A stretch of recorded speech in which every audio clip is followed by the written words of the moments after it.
It begins with an ordinary morning in Omaha, Nebraska. A 19-year-old young man, quiet, thoughtful, and kind, steps outside his family home with the intention of helping a friend. He doesn't plan to be gone long, just a short walk, half a mile, to the local high school where he agreed to meet for a ride to work. But somewhere on that brief stretch of sidewalk, in the span of only minutes, he vanishes into thin air. His name is Jason Jolkowski. To his family, he was more than just a teenager. He was their son, their brother, a college student with dreams of working in radio, and someone who never got into trouble, never disappeared without telling someone where he was going. The world has not seen him since that morning of June 13th, 2001. The details of his case are chilling not because of violence witnessed or evidence left behind, but because of the silence. Because Jason seemed to dissolve into the air itself, without a trace, without a clue, without even a hint of struggle. Missing persons cases are tragically common in America, but this one stands apart. This one carries the weight of impossible questions. How does a young man walk less than 10 minutes from home and simply cease to exist? How does someone disappear without leaving behind even a single thread to follow? And perhaps most hauntingly of all, is Jason still alive somewhere, waiting to be found, or did he meet with a fate darker than anyone could imagine? This is the story of Jason Jolkowski. It is a story of innocence colliding with horror, of a family desperate for answers, and of investigators chasing shadows. It is a story that begins on an ordinary summer morning and has not yet ended more than 2 decades later. To understand what makes Jason's disappearance so haunting, you first need to know who he was. Jason Anthony Jolkowski was born June 24th, 1981, in Omaha, Nebraska. By all accounts, he was the kind of young man no one could imagine getting caught up in trouble. Quiet and reserved, but kind-hearted and dependable. Jason wasn't flashy or outgoing. He wasn't the type to draw attention to himself.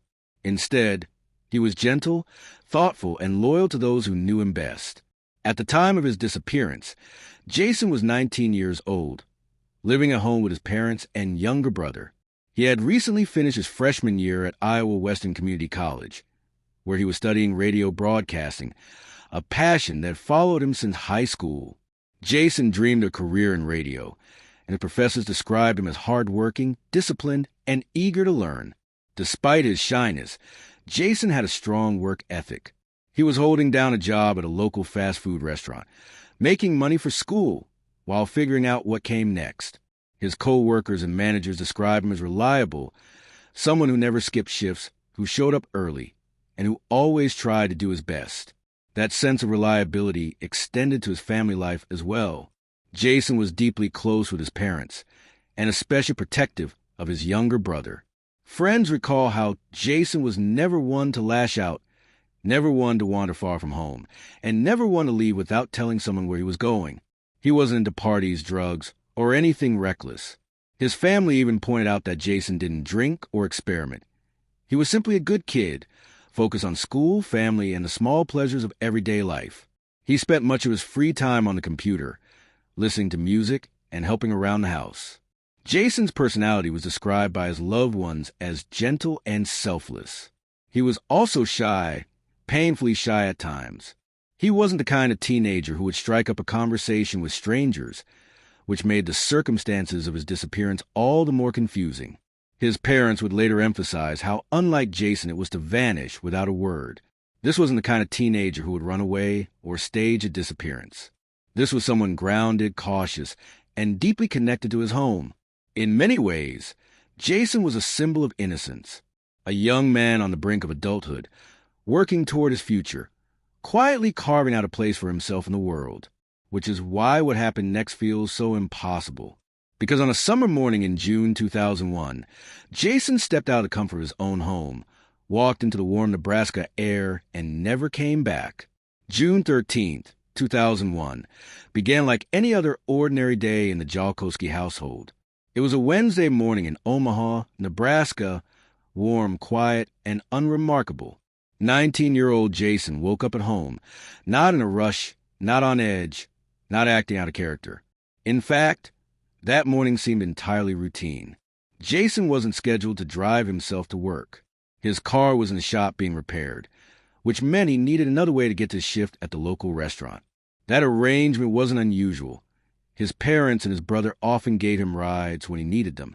But on this day, a co-worker agreed to pick him up. To make things easier, Jason suggested meeting at his former high school, Benson High. Less than a half-mile walk from his home. He knew the campus well, and it seemed like a convenient place for the pickup. At around 10:45 a.m., Jason left the house, telling his family he was heading to meet his ride.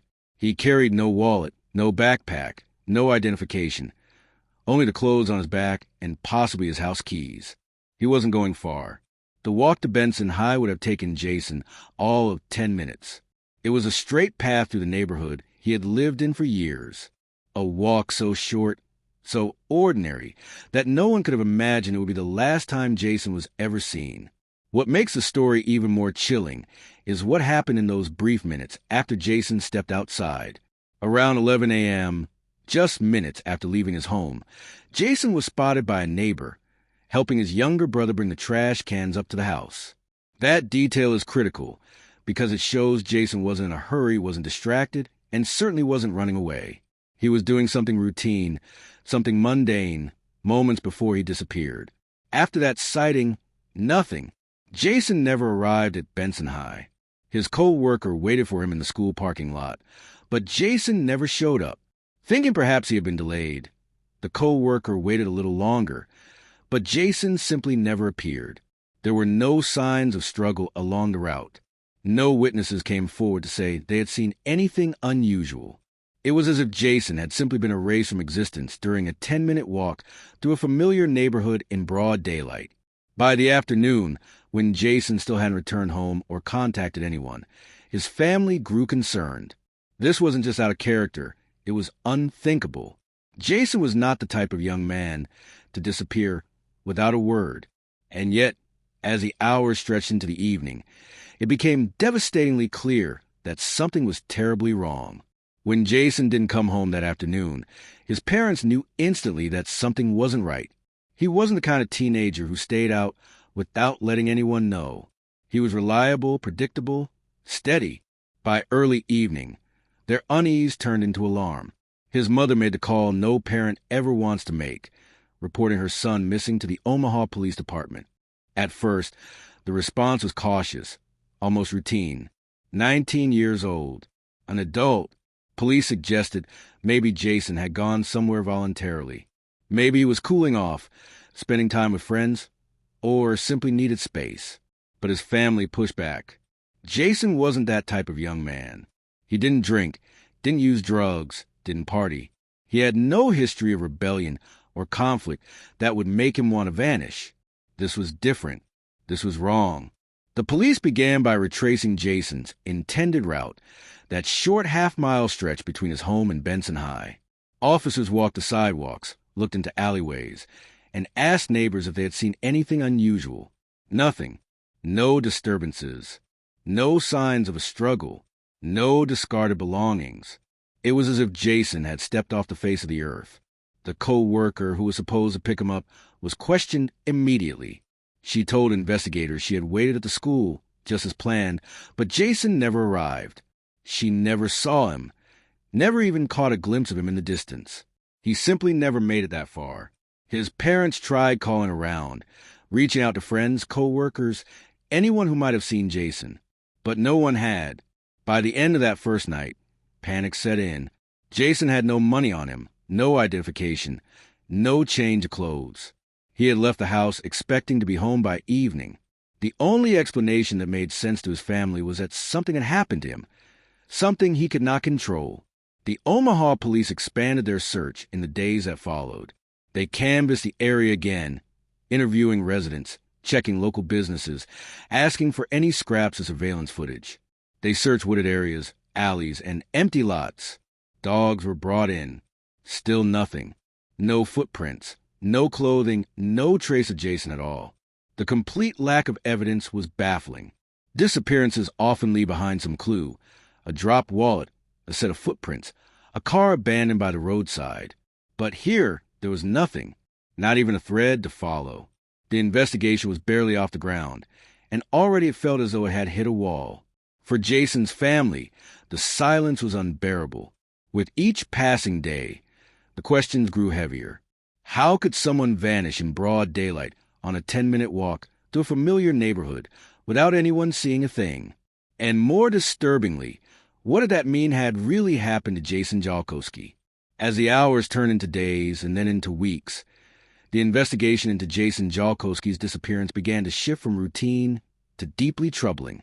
The lack of evidence left investigators, journalists, and the public with only one tool: speculation. And soon, theories began to swirl. The first and most immediate theory was abduction. Jason's family believed from the start that foul play was involved.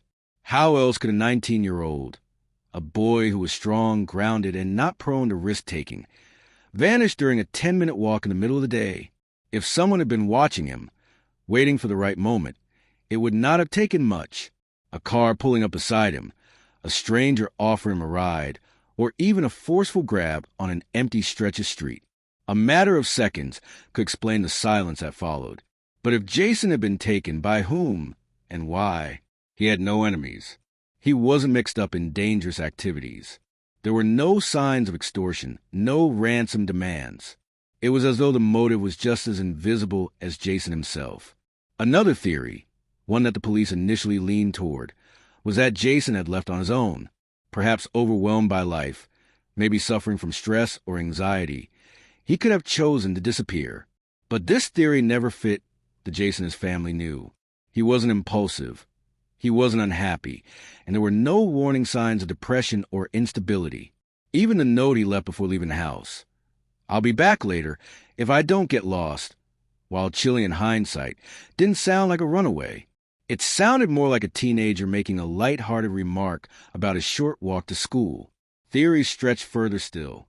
Some speculated Jason could have been struck by a vehicle and the driver, panicked, concealed what had happened. But no physical evidence, no damaged car, no reports of an accident ever came forward. Others wondered if Jason had encountered someone he knew, someone who lured him away with a promise or an emergency. But again, no one in his circle ever admitted to seeing him that day. Then came the darker, more shadowy whispers, theories involving predators who might have been hunting the neighborhood, or even the possibility that Jason was the victim of human trafficking. These ideas were terrifying, but not completely implausible. Young men like Jason rarely vanish into thin air. Yet with no clues, every theory remained just that, speculation. For investigators, the lack of direction was maddening. For his family, it was torture. Each theory raised new questions but provided no answers. And as the weeks stretched into months, one truth began to emerge. Whatever happened to Jason Jolkowski on that quiet June morning, it was far more sinister than anyone first imagined. As weeks turned into months, Jason's disappearance shifted from a local concern to a case that began to capture wider attention.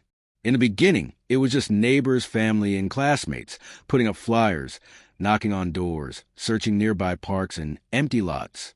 But as each search ended in silence, the realization set in: Jason's case wasn't going to resolve quickly.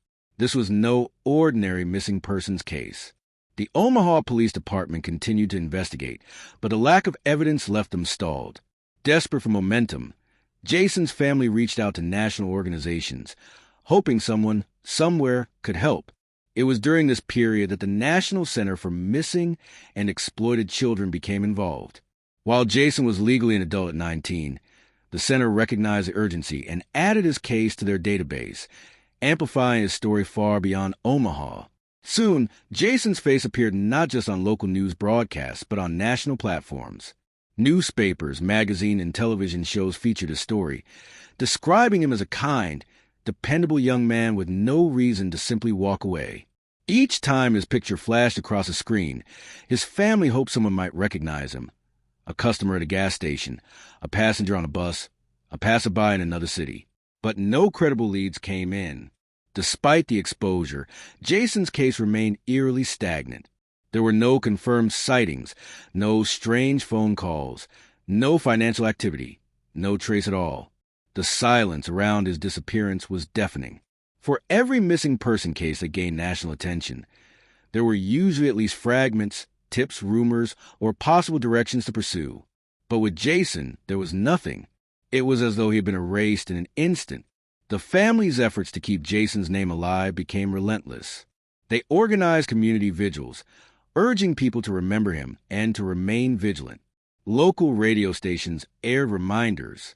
Flyers continued to go up in grocery stores, coffee shops, and churches. And yet, behind all of these efforts was a growing sense of dread.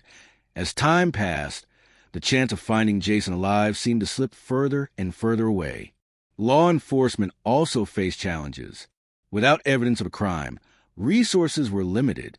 Police had to balance Jason's case with other investigations, and as months passed, fewer officers were dedicated solely to his file. Still, his family refused to let him fade from memory. They became his voice as advocates and his searchers. By now, Jason's disappearance was more than a mystery. It was becoming a haunting, unsolved puzzle that gnawed the community and defied explanation. The national spotlight had shone brightly for a moment, but without answers, it began to dim. And with each passing day, Jason's family realized that their battle to uncover the truth had only just begun. As the months turned into years, Jason's family confronted a reality no one should ever face: life without answers. His parents, grieving yet unwilling to surrender to silence, realized that if they could not find Jason, they could at least ensure his story lived on, and in doing so, help others. It was from this place of anguish and resilience that Project Jason was born.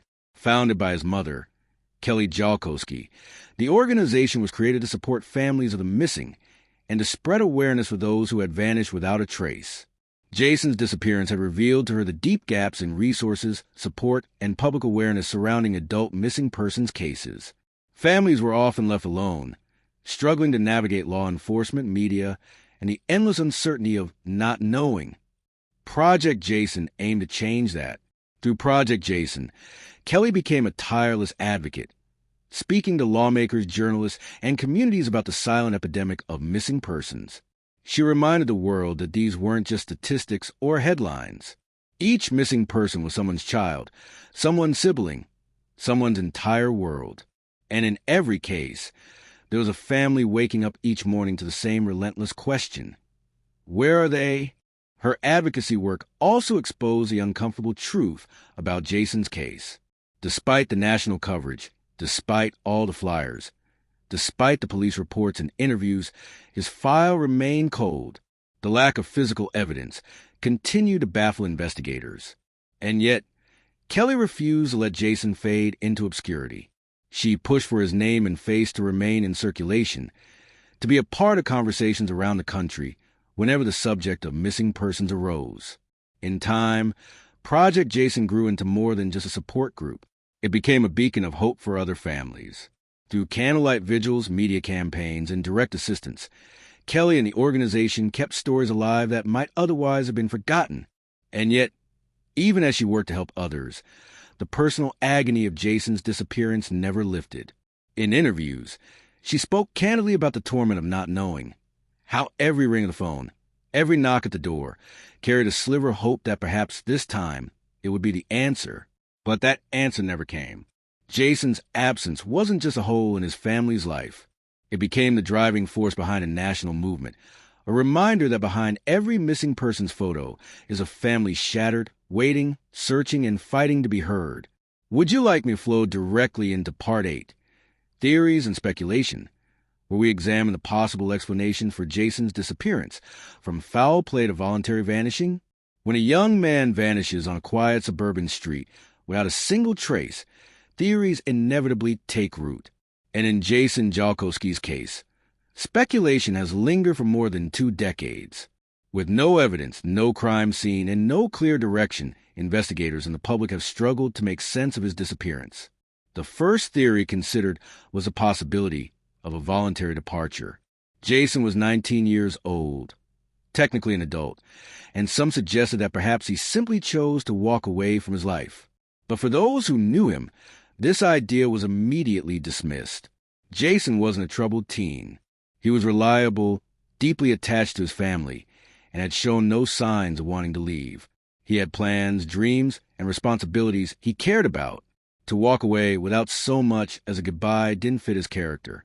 The second theory pointed toward foul play. Could Jason have encountered someone along the short route to the high school who lured him or forced him into a vehicle? The distance was less than a half-mile.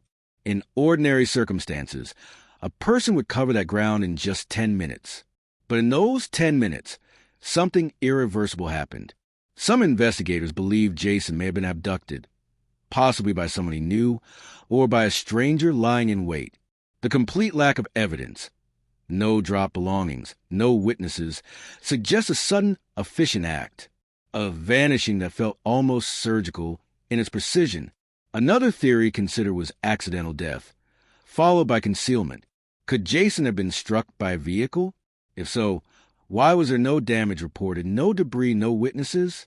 The absence of evidence here is as haunting as the idea itself. If it was an accident, someone went to extraordinary lengths to erase every trace. And then there are the darker whispers. Some speculated about organized crime involvement, though no link to Jason's life has ever suggested such ties. Others pointed to the possibility of a random predator, someone who happened to be in the right place at the wrong time, seizing an opportunity to abduct without leaving behind a clue. Each theory carries weight, but each collapses under the same heavy truth. There is no evidence to support it. Not a single sighting, not a single confirmed clue in more than 20 years. It is as if Jason stepped out his front door and simply ceased to exist. For the family, the theories are both a source of hope and torment. They offer possible answers but never closure. Each possibility is a door that never fully closes, leaving them to wonder, over and over, which one hides the truth. As the days turn into weeks, and the weeks stretch into months, the investigation into Jason Jolkowski's disappearance began to slow. The early momentum, the canvassing of neighborhoods, the interviews with friends, the appeals for information gave way to silence. With no physical evidence to pursue, detectives found themselves chasing shadows. Jason's family, once buoyed by the hope that he might walk back through the door, now faced the cruel reality of uncertainty. His mother, Kelly, described the pain of not knowing as unbearable, a wound that never closes. She worked tirelessly to keep her son's name in the public eye, reaching out to media outlets, organizing searches, and pleading with the community not to forget. "It's like he just vanished into thin air," she once said, a phrase that has since become synonymous with his case. The lack of answers led to frustration, not only for the family, but also for investigators. Police admitted that without new leads, their ability to move the case forward was severely limited. Even as tips trickled in over the years, none provided the breakthrough they so desperately needed. Each lead ended in disappointment. Each clue revealed to be nothing more than a dead end. But from this darkness came something unexpected, a movement. In her grief, Jason's mother channeled her energy into advocacy, determined that no other family should feel abandoned by the system. She founded Project Jason, a nonprofit organization dedicated to helping families of the missing. Through this initiative, countless others have found support, resources, and hope, a legacy born from tragedy, carrying Jason's name far beyond the quiet streets where he disappeared. Jason's case also became a cautionary tale for investigators and the public alike. It highlighted the fragility of routine, the way an ordinary day can fracture without warning. It underscored the gaps in how missing adult cases were once handled, and it forced law enforcement agencies to reconsider their strategies for long-term disappearances. Yet, for all the progress in awareness and advocacy, the central mystery remains untouched. There is still no sign of Jason, no trace of what happened in that small window of time between his home and the high school. No answers to give his family the closure they have sought for over 2 decades. The silence surrounding Jason's disappearance has become its own haunting presence. For his loved ones, the not knowing is the hardest part, harder than any answer could ever be, because answers, no matter how painful, bring finality. Silence brings only questions. It has been more than 2 decades since 19-year-old Jason Jolkowski vanished during what should have been a simple half-mile walk. 2 decades of silence. 2 decades of questions that echo louder with each passing year. For his family, time has not healed the wound. It has only deepened the ache of absence. There is no crime scene to revisit, no trail to retrace. Just a young man who left his house one morning and never came back. And in that void, theories have rushed to fill the space. Abduction, accident, foul play, even the possibility that Jason chose to walk away. But in the absence of evidence, every theory is just that, speculation. The FBI has called the Derman murders one of the strangest, but in truth, Jason's case belongs in that same unsettling category. A disappearance without clues, a mystery without anchors. His name stands alongside others in the cruel catalog of America's missing. Stories that disturb us because they remind us how fragile routine really is, how quickly the ground beneath our lives can give way. And yet, from the tragedy came purpose. Through Project Jason, his mother transformed grief into action. Families across the nation found a voice, a support network, a place to be seen and heard. Jason's absence gave rise to a movement that has saved others from being forgotten. His legacy is one of both haunting silence and enduring strength. For viewers, this case lingers long after the telling, because it forces us to sit with the unknown, to face the reality that not every story ends with solution. Not every crime yields justice. Sometimes a verdict is silence, and silence in its own way is a verdict. But silence does not mean erasure. Jason Jolkowski is not forgotten. His story lives on the hearts of those who loved him, in the voices of advocates who fight for the missing, and in every viewer who hears his name tonight. Perhaps one day, the truth will surface. Until then, the only thing louder than the silence is the determination of those who refuse to stop asking, what happened to Jason? And maybe, just maybe, someone watching now holds a piece of the answer.